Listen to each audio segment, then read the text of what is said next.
कांचन गौरांगी राधेश्वरी विश्वानुसुदेवी प्रणमामि हरिप्रिय श्री कृष्ण चैतन्य प्रभु नित्यानंद श्री अद्वैत गदाधर श्रीवासादि गौर भक्तवृंद हरे कृष्ण कृष्ण कृष्ण हरे हरे हरे राम राम राम हरे हरे। नमो विष्णु पदाय कृष्ण पृष्ठाय भूतले श्रीमती मधुसूदनाय प्रचोदयामि।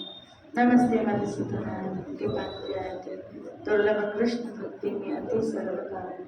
हरे कृष्ण कृष्ण कृष्ण हरे हरे हरे राम नारायणं नमस्कृत्य नरं चैव नरोत्तमं देवीं सरस्वती व्यासं ततो जयमुदीरये। श्रीमद्भागवत महापुराण 11वां स्कंद 14वां अध्याय। भगवान श्री कृष्ण और उद्धव का संवाद चल रहा है। भगवान श्री कृष्ण कह रहे हैं आगे उद्धव को, उद्धव मुझे तुम्हारे जैसे प्रेमी भक्त जितने प्रिय हैं उतनी प्रिय मेरा पुत्र ब्रह्मा, आत्मा शंकर, सगे भाई बलराम जी, स्वयं अर्धांगिनी लक्ष्मी और मेरा आत्मा भी मुझे उतना प्रिय नहीं है, जिसे किसी की अपेक्षा नहीं, जो जगत की चिंतन से उपरत होकर मेरे ही मनन चिंतन में तल्लीन रहता है। राग द्वेष न रखकर सबके प्रति समान दृष्टि रखता है और उस महात्मा के पीछे पीछे मैं निरंतर यह सोचकर घुमा करता हूँ कि उसकी चरणों की धूली उड़कर मेरे ऊपर उड़ जाए और मैं पवित्र हो जाऊँ। श्री राधे। अब ये तो उस भक्त के लिए कहा गया कि जिसके अंदर न राग है न द्वेष है, जिसका नित्य एक एक क्षण भगवान के मनन चिंतन में लग रहा है। आप देखो, उनके लिए भगवान ने कहा कि उनके चरणों की रज में लेने के लिए ललायत रहता हूँ कि इनकी धूली से मैं पवित्र हो जाऊँ। जैसे कल मैं चर्चा करी थी, क्या भगवान को भी कोई पवित्र कर सकता है? जिनके नाम के लिए कहा गया ओम पवित्र हो। अब ये भगवान भक्तों की महानता को वर्णन कर रहे हैं क्या कि मैं भी जब असुरों को मारता हूँ तो मेरे अंदर भी उन असुरों के प्रति द्वेष होता है, लेकिन इन निरपेक्ष महात्माओं के गण जो इनसे भी द्वेष करते हैं और इनका उन द्वेष करने वालों के प्रति भी द्वेष भाव नहीं। अब ये तो उनकी स्थिति बताई गई। बाबा ऐसे महात्मा तो मुझे लगता है उंगलियों में अभी ये पूछे थे कि ऐसे भक्त कहाँ मिलेंगे?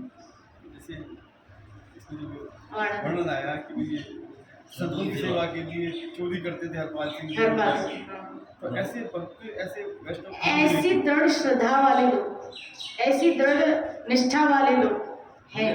वो जरा पढ़ते हैं इसमें संत सेवा के बारे में बड़ा डिटेल में होता है।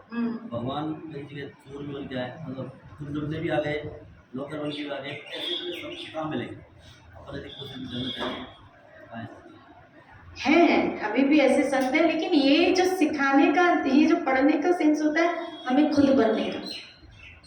ये हम जो पढ़ते हैं ना, इंस्पिरेशन लेते हैं क्या कि हम ऐसे बने। हम यहाँ ये हम जो पढ़ रहे हैं, ये जो हम, हालांकि भले हम अभी भी है नहीं, मैं मान रही हूँ क्योंकि मैं आगे अभी पढ़ने वाली हूँ कि कृष्ण है। अब इन लोगों के लिए तो कह रहे हैं क्या कि जो संग्रह परिग्रह से मुक्त है, लेकिन हम देखते हैं हमारे अंदर तो वो चीज नहीं है। अब कृष्ण यहाँ पे कह रहे हैं जो राग द्वेष से मुक्त है, हम ये भी मानते हैं हम पूरी तरह से अभी भी राग द्वेष से मुक्त है।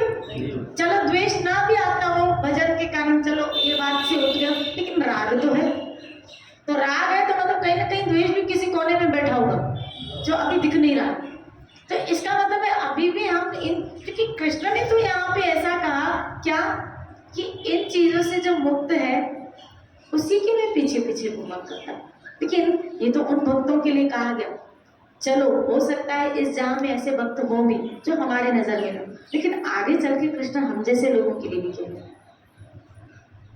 हमारे लिए भी कहा गया जो अभी तक उनसे मुक्त नहीं है। चिंता मत करना, घबराना मत। कोई भी नीचे वाली सीढ़ी हमेशा आपको ऊपर उठाने के लिए आगे होती। जो नीचे नीचे सीढ़ी होती है ना, वो ऊपर सीढ़ी तक आपको पहुंचाने के लिए होती है कि आप खाली सीढ़ी टू सीढ़ी चढ़ो और ऊपर सीढ़ी तक पहुंचो। इसी तरह अगर भक्ति के आरंभिक प्लेटफॉर्म में अगर हम हैं, निम्न सीढ़ी पे हैं, चिंता मत करना, अगर सतत चलते रहे ना तो वो सीढ़ी आपको अंतिम सीढ़ी तक पहुंचाएगी। लेकिन खाली उस सीढ़ी से आपको अंतिम सीढ़ी तक सतत चलना पड़ेगा। कोई भी अंतिम जो फर्स्ट सीढ़ी होती है, आप रनिंग आप कंटिन्यू करो तो आप अंतिम सीढ़ी तक तो पहुंच ही जाओगे। खाली वहां स्टॉप नहीं करो। आपको जो भक्ति, आपको जो भजन, आपको जो सत्संग, आपको जो भक्तों की इंस्पिरेशन मिल रही है, ये सब अंतिम सीढ़ी तक पहुंचाने के लिए, ताकि हम सब इनके द्वारा उस अंतिम सीढ़ी तक पहुंचे। खाली सतत आपको जो क्रियाएं दी गई है ना, उसको करते हुए चलो। श्री राधे बोली। यहाँ कृष्ण ने कहा, उद्धव सुना, आपको डांटस आएगा। अब तक तो खाली कलेजा जल रहा था कि ऐसे भक्त हम तो है ही नहीं। श्री राधे बोली, हम तो ऐसे है ही नहीं। अभी ये सुना जा रहा है कि भक्त भगवान भक्तों के पीछे पीछे, अब वो डोलते होंगे, हाँ जरूर डोलते भी हैं, इसमें नो डाउट नहीं। लेकिन इसका मतलब है कि अभी हमारे पीछे तो नहीं होंगे, क्योंकि अभी हम वो कैटेगरी के नहीं है। लेकिन यहाँ उन लोगों के लिए, हम लोगों के लिए भी कहा गया, जो भक्त अभी जितेंद्रिय नहीं है, हम जैसे लोग जो अभी जितेंद्रिय नहीं है, संसार के विषय बार बार उसे बाधा पहुंचाते रहते, अपनी ओर उसे खींच लेते।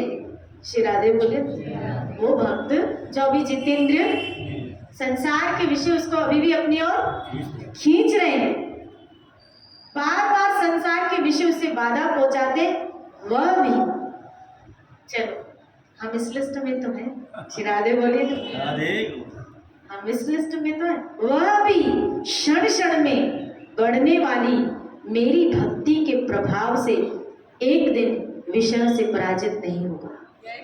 श्री राधे बोले। भागवत ने जवाब खोल के हमारे लिए रख दिया।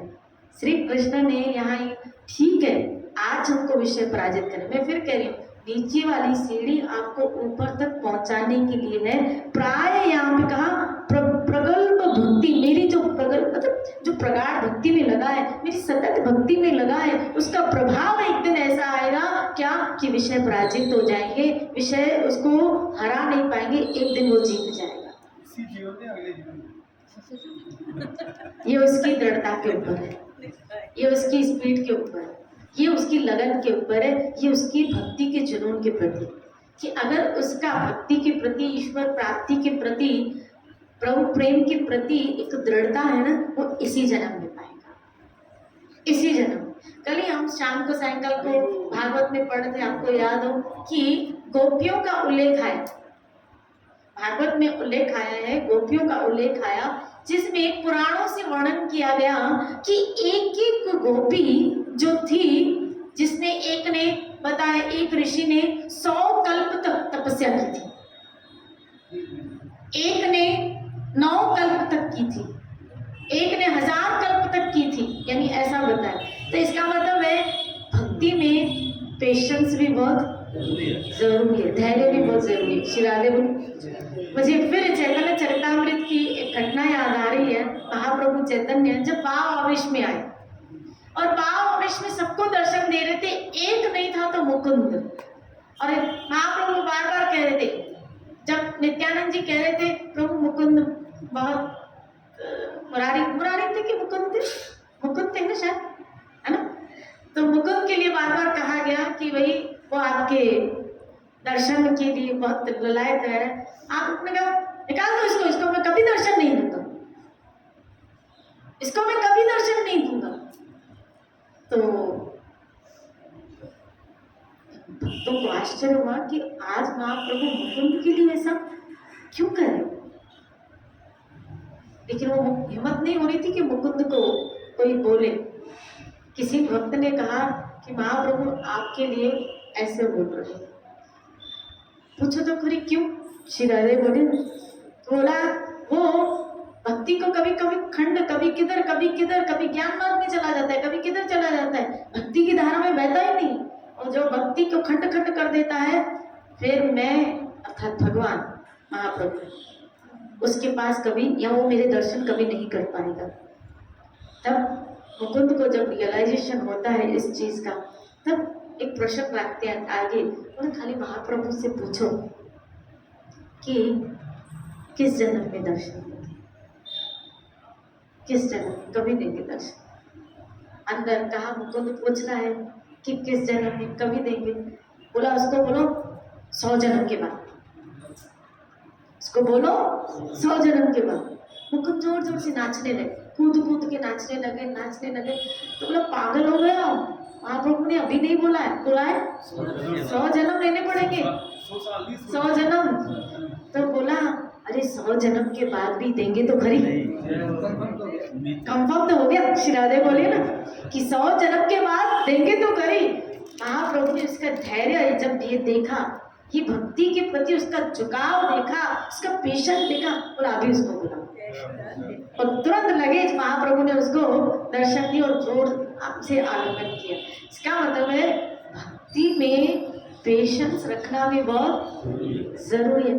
आज मिले नहीं मिले ठीक है, लेकिन इसकी गारंटी शास्त्र देते हैं कि हे अर्जुन, भक्त मुझे जरूर प्राप्त करेगा। ये मार्ग आपको अंतिम छोर तक भगवत धाम पहुंचाएगा। अब इस जन्म में मिलते हैं क्योंकि हमें इसी जन्म में सिंसियरिटी दिखानी, याद रखना। आप ये मत सोचो चलो हम भी ऐसा कहते थे बोले 100 जन्म के बाद मिलेंगे। आपको इसी जन्म में अपनी सिंसियरिटी दिखानी है, इसी जन्म में अपनी गंभीरता दिखानी है, इसी जन्म में आपको अपना पूरा समर्पण देना है। अब उसके ऊपर छोड़ दो कि वो कब आता है। आप ये बोलो हमने उसकी तरह, हम भी तो इतना भजन कर रहे हैं, उसकी तरह हम भी तो ऐसे लगे पड़े हैं दिन रात, हम भी तो दर्शन में जाते हैं, हम भी तो कथा सुनते हैं, हम भी तो संत सेवा करते हैं, लेकिन अभी तक हमारे ऊपर कृपा, अरे यही कृपा ही तो है जो ये सब कर रहे हैं। अगर कृपा न होती तो करते भी कहाँ। ये कृपा ही है जो करवा रही है, उनकी कृपा ये सब एक्टिविटीज, ये सब कर्म ईश्वरीय भागवतीय कर्म करवा रही है। भागवतीय कर्म या भागवतीय जो एक्टिविटीज है वो कोई व्यक्ति अपने स्वतः की बल से नहीं कर पाता है। आप अपने बल से कथा नहीं सुन पाओगे, आप अपने बल से कोई भागवतीय क्रिया भजन सेवा नहीं कर पाओगे, ये जब तक उसकी कृपा ना हो, जब तक उसकी कृपा ना हो आप ठाकुर जी के स्वरूप को हाथ भी नहीं लगा पाओगे। वो आपके हाथ से सेवा लेना चाहता है तो ये कृपा करता है तो होती है। वो आपको, मुझे तो मुरारी बापू जी की एक लाइन याद आ रही है। मुरारी बापू कहते हैं, एक दिन सत्संग में से प्रवचन में कह रहे थे कि तुम जो भजन भी करते हो ना, उनका रिपीट कर रही हूँ, तुम जो भजन भी करते हो ना, तो जब तुम्हें माला उठाने का भाव होता है ना भजन करने का, तो पहले ठाकुर तुमको याद करता है, तब तुम उसको याद करते हो। क्योंकि जीव असत्य स्वरूप, मन में विकार स्वरूप, वो सत्य स्वरूप परमात्मा को कैसे याद कर पाएगा। ये सत्य स्वरूप परमात्मा जब किसी जीव को याद करता है तब तुम्हें माला उठाने की प्रेरणा होती है, तब तुम्हें भजन करने की प्रेरणा होती है। श्री राधे बोलिए। इसका मतलब है माला उठाने से पहले हरि आपका भजन करता है, तब आप, और आपको जब उठाने की इच्छा ना हो, श्री राधे बोलिए ना, आपको उठाने की इच्छा ना हो, समझ लेना दाल में कुछ काला है। श्री राधे बोलिए ना, बोलो ना श्री राधे। और जब आपको उठाने की एक अंदर से लालसा जग रही है, इच्छा हो रही है, कोई ग्रंथ पढ़ के आंखों से आंसू आ रहे हैं, कोई भजन सुन के उसकी याद में खोने का भाव में डूबे, ये समझ लेना वो याद कर रहा है, कि वो याद कर रहा है, तभी आप उसको याद कर रहे हो, तभी आपकी चेतना उस तरफ मुड़ रही है। हमारी चेतना उस तरफ मुड़ने का संकेत है कि उसकी चेतना में पहले हम आए हैं, उस परम तत्व की चेतना में हम आए हैं। श्री राधे बोलिए। तो भले हम अभी तक जितेंद्रिय नहीं है, कितनी सुंदर बात है। जब श्लोक अभी मैंने पढ़ा तो बड़ी तसल्ली हुई, चलो हमारे लिए भी कोई रास्ता तो खुला है। हम जैसों के लिए रास्ता भी तो खुला है, बस खाली करना क्या, इसमें सतत चलना, छोड़ना नहीं है रास्ते। और यहाँ वही लोग बैठे जो सतत पकड़े हुए, श्री राधे बोलिए। लेकिन यहाँ एक बार जैसे आए, संसार के विषय बार बार उसे बाधा पहुंचाते रहते हैं, बार बार संसार के विषय बार बार उसे बाधा पहुंचाते रहते हैं, जिसकी वजह से वो अपने आप को इस मार्ग में लगाने में असक्षम भी महसूस, कभी कभी वो निराश हो जाता है। एक परिवार से कल एक बच्ची आई, वो कह रही थी कि माँ मुझे आज इतने वर्ष हो गए गोविंद जी के बाद, इतने वर्षों से आ रहा हूँ, तो मेरे सपने में खाली 2 बार ही गोविंद जी उनका नसीब वाली 2 बार भी आ गए मेरे पास। ये इतनी जल्दी आते कहाँ है, श्री राधे बोली, इतनी जल्दी 2 बार भी आए, नसीब वाली हो। मेरे को इतनी उम्र बीत गई, 1 बार भी नहीं है।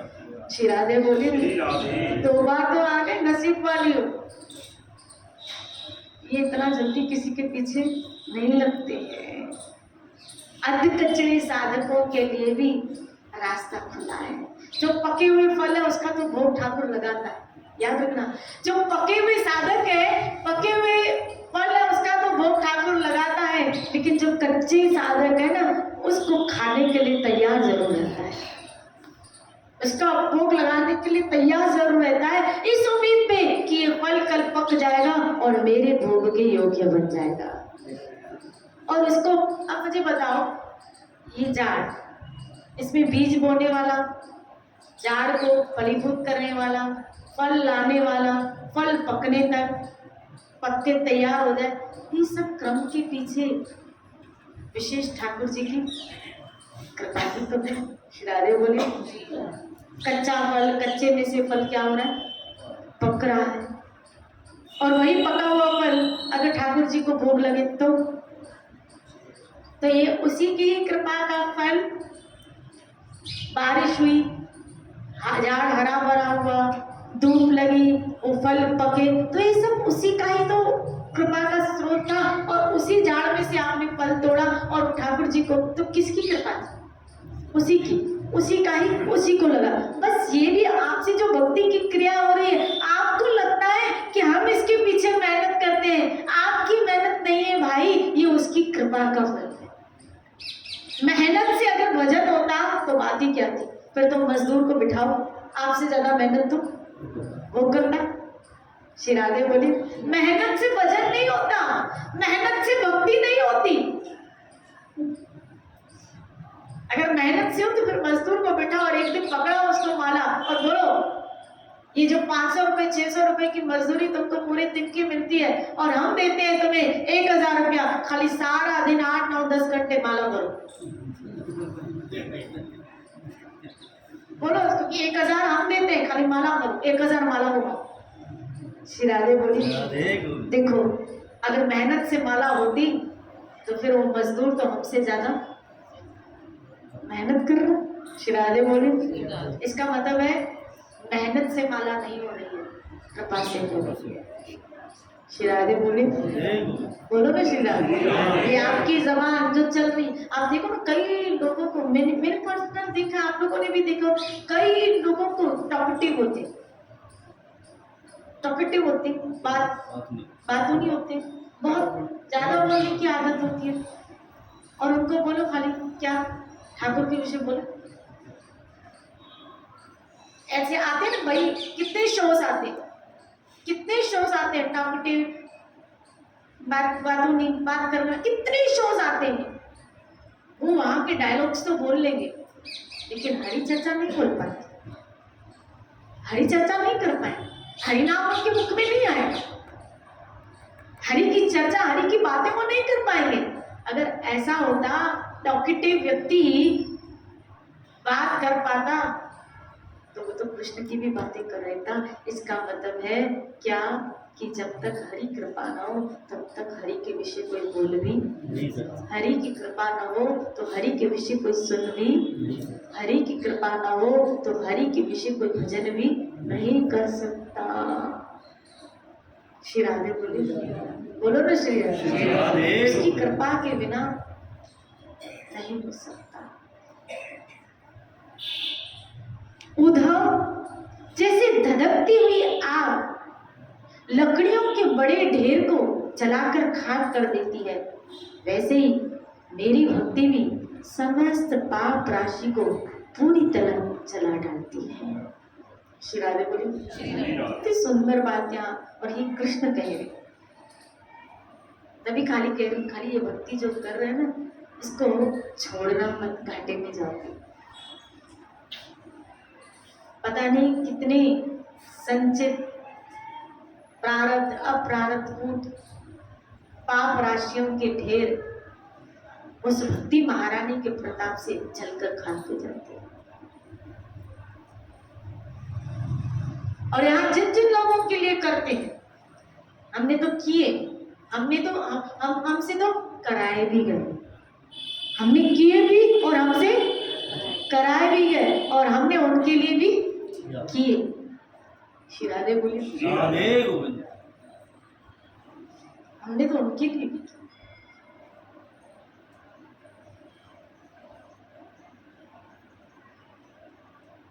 एक शेर याद आ रहा है। श्री राधे बोलिए। श्री राधे।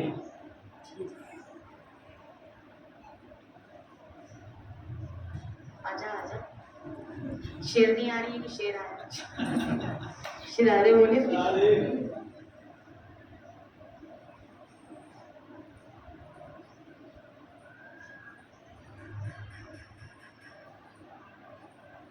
दिमाग से निकल गया।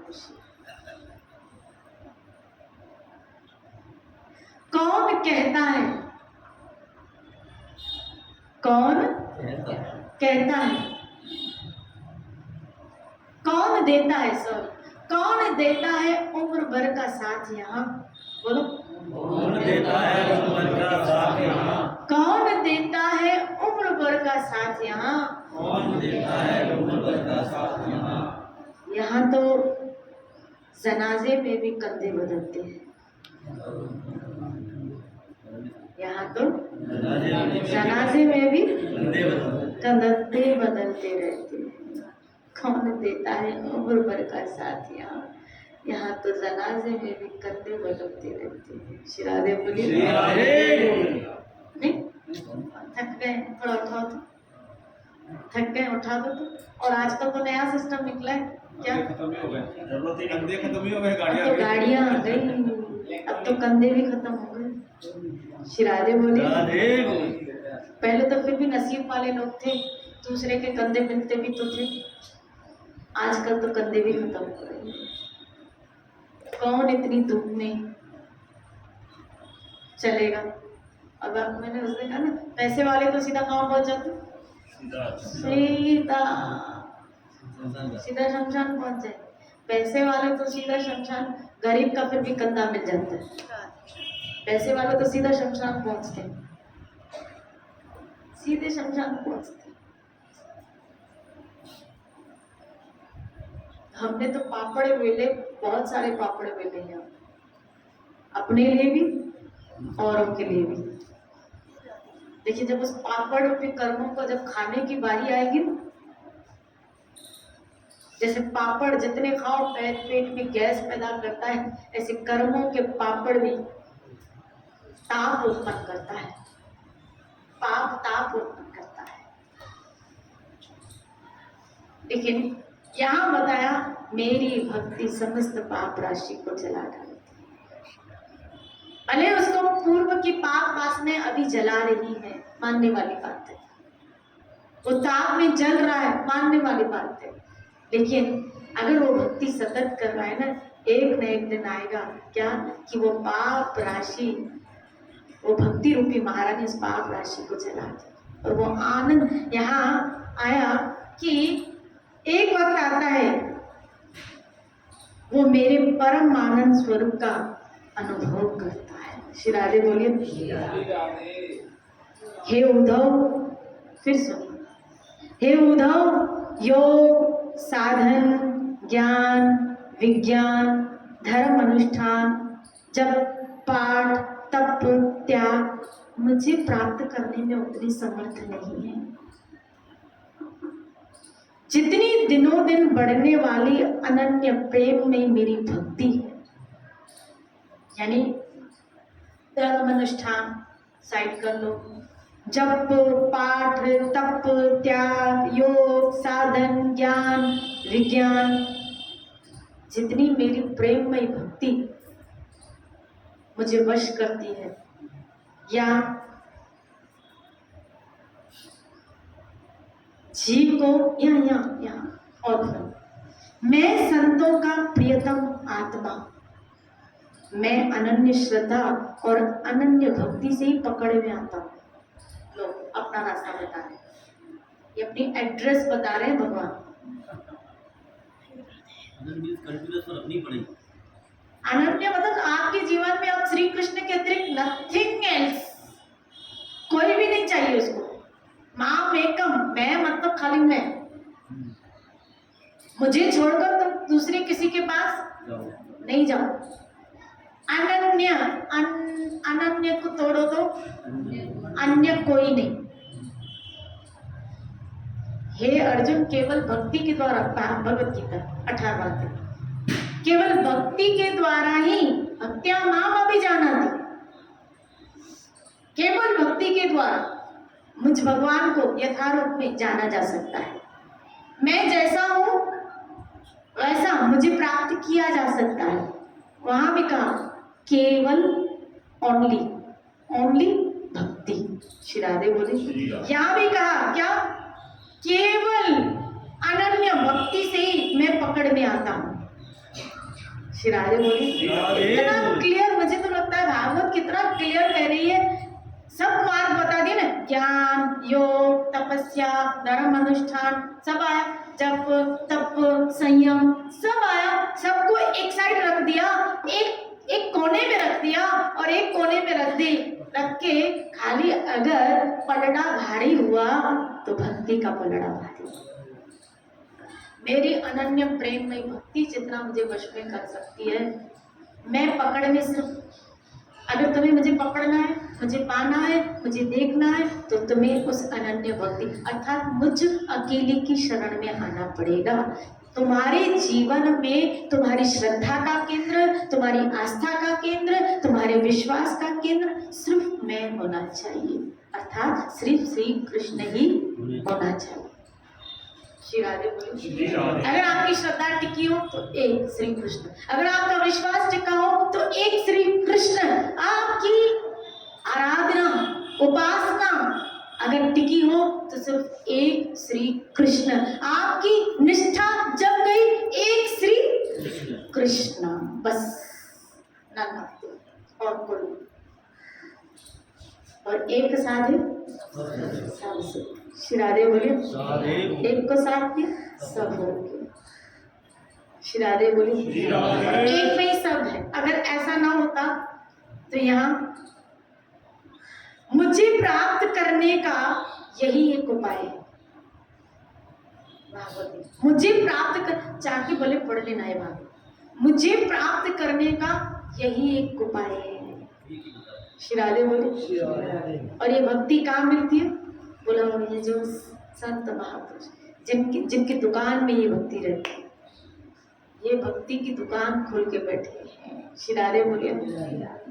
और फ्री में बांटते हैं, लोग ले लो रे कोई नाम गंगा शोर पाप वगैरह। मैं काशी में गया, मुझे कोई ग्राहक ही नहीं मिला।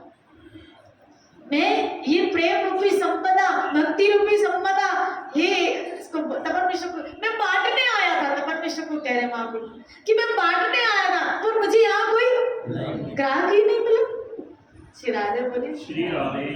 ऐसे महापुरुष क्या करते हैं? महाप्रभु चैतन्य तो स्वयं साक्षात श्री हरि है, श्री कृष्ण है, और वो संत का स्वरूप लेके संत के कार्य का वर्णन कर रहे हैं, भक्त के कार्य का वर्णन करें। देखो भक्त क्या कर, भक्त के पास ही भक्ति की संपदा होती है। इन भक्तों के पास भक्ति की संपदा है, अनन्य प्रेम की संपदा है, प्रॉपर्टी है। ये प्रेम धन के मालिक है।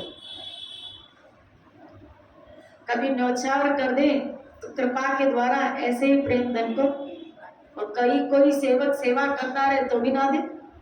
श्री राधे बोले,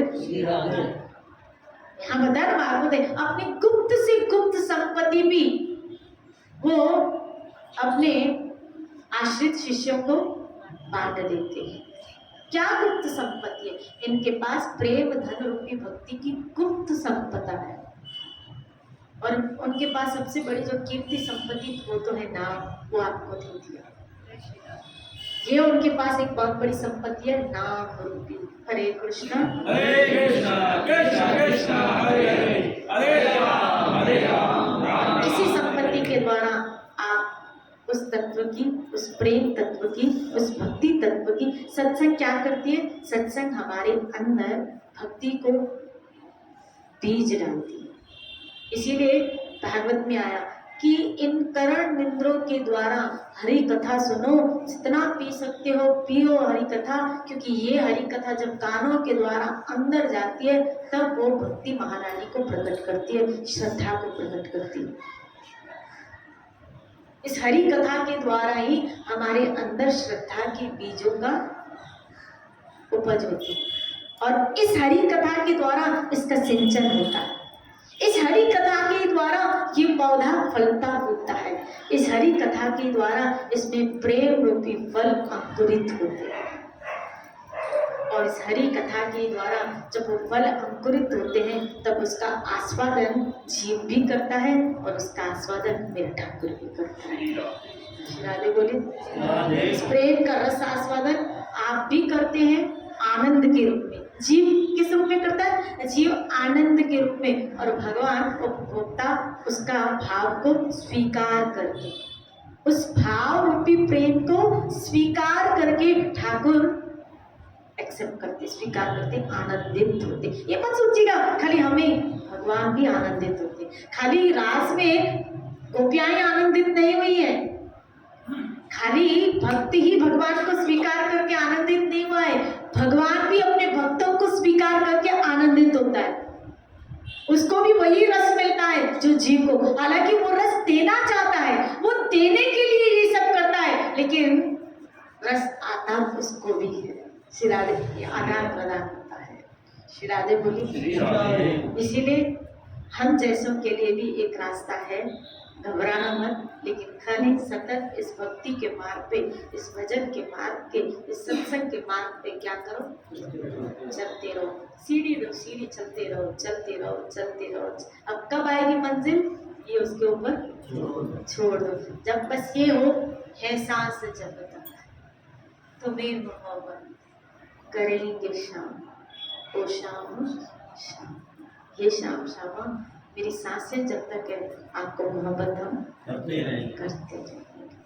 श्री राधा गोविंद भगवान की जय जय।